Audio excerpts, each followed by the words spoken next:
Blade Runner was released in 1982 to a lukewarm reception. After being marketed as an action-adventure flick, audiences were surprised to find a moody and slow-burning movie with a complex and not entirely sympathetic protagonist. But since then, the movie has gained a cult following and has been the subject of pretty deep analysis. There's been a ton of speculation from fans about the religious symbolism of the film. Some of the religious imagery is pretty obvious, and some is subtle and understated. The movie begins with a shot over Los Angeles in 2019. It's a dismal industrial landscape with smokestacks belching fire into the air. As the shot progresses, we see the Tyrell Corporation's pyramid-like headquarters rising high above the city and away from the miserable ground level. Pyramids in the ancient world, such as Egypt's mausoleums, Mesopotamia's ziggurats, or the Aztec pyramids, usually were temples or had some other kind of religious significance. So this shot begins to set up a relationship between the Tyrell Corporation and the rest of the city. The company is in the realm of the divine, overlooking the city. The city, in all its misery, represents more of a purgatory or hell. Then, all of a sudden, an enormous eye fills the screen, reflecting the landscape for a couple of seconds. Pretty odd. There's been a lot of speculation over what this shot means, but many people agree that the shots of the eye combined with the shots of the Tyrell pyramids are a reference to the all-seeing eye, also known as the Eye of Providence. There's a lot of history behind this particular eye symbol, and it's been used by Christians, Freemasons, and the US government in various images. In Blade Runner, the combination of the eye and the pyramid is probably meant to convey the sense of the Tyrell Corporation as a kind of omniscient force on Earth, seeing and controlling everything that's going on. The eye is often depicted as floating above a pyramid, like on the United States $1 bill. So it's probably no coincidence that the shots of the giant eye and a giant pyramid go hand in hand in this eerie opening sequence. Soon after, we're introduced to the protagonist, Rick Deckard, and the filmmakers continue to create this heaven-hell relationship. Early in the scene, we see a neon snake, which may be meant to symbolize the serpent, or Satan, that tempted Adam and Eve in Genesis. That would further set up the LA street scene as a kind of hellish landscape. This scene also introduces the constant reign of dystopian LA, a permanent and rather unpleasant feature of the city that evokes some kind of hellish punishment for sinners. Soon after, we learn that the LA Police Department has coerced Deckard into working as a Blade Runner again, informing him that he must go after a few rogue replicants who have returned to Earth after escaping enslavement elsewhere in the solar system. One of these replicants is a guy by the name of Roy Batty. In an essay called Blade Runner, A Postmodernist View, John Paul Gossman writes, Roy was created by God and was separated by his maker when he was sent off-world, expelled from heaven. And like Lucifer, he sets about on a course of destruction. Deckard ends up going to the Tyrell Pyramid to meet Dr. Eldon Tyrell, the head of the corporation and the guy who created the replicants that Deckard is hunting. Do you like our owl? It's significant that there's an owl flying around the top of the pyramid. In Greek myth, the goddess Athena was often depicted with an owl. Because of this, the animal is used as a symbol of wisdom, a quality associated with Athena. This little symbol sends viewers a message that the Tyrell Corporation is an entity endowed with great knowledge, and that it has an almost godlike control over what's going on in the movie. The general feel of the Tyrell headquarters sends the same signal.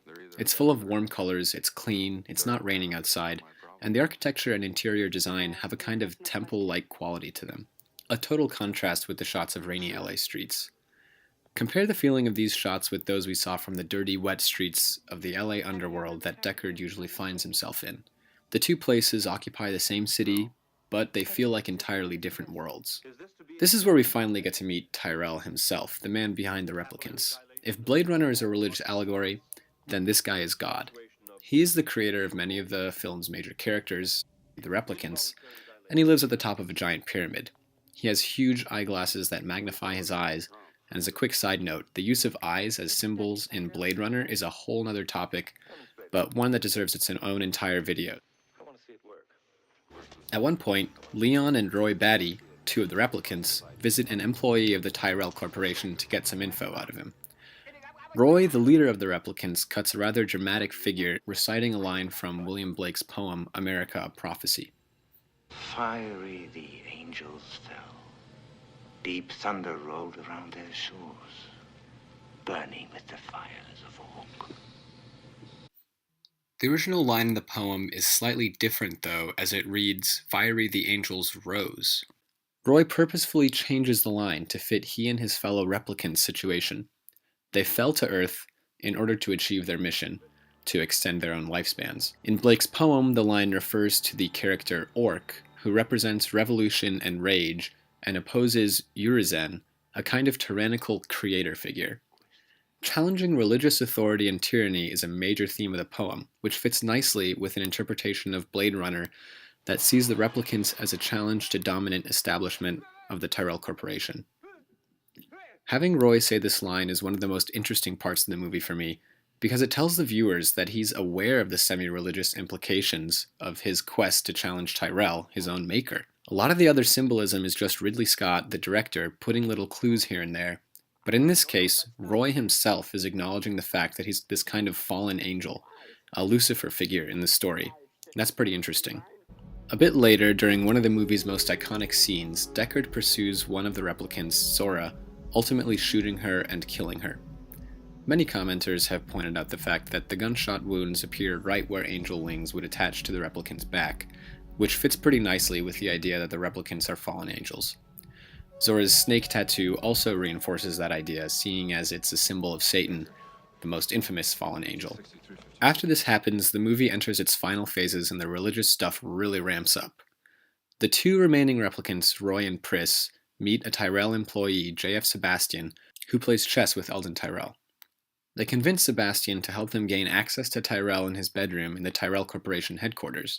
Sebastian takes him to the headquarters and the two ride the elevator to the upper reaches of the pyramid, literally and figuratively ascending so that Roy can meet his creator. If you've seen the movie, you know that Roy isn't able to figure out how to extend his lifespan. Tyrell tries to comfort him, talking about what a great replicant he is.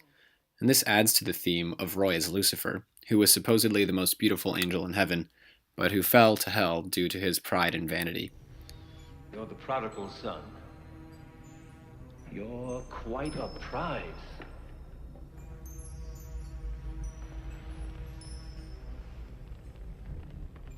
I've done questionable things. Also extraordinary things. Revel in your time. Roy doesn't seem to appreciate Tyrell's words because he ends up killing him. He gives him a nice big kiss before that, though. I'm not sure what the symbolism is there, but it definitely is reminiscent of when Jesus kisses Judas just before he's crucified, outing him as a traitor. There's actually a ton of speculation as to who, if anybody, is supposed to embody Jesus in this story.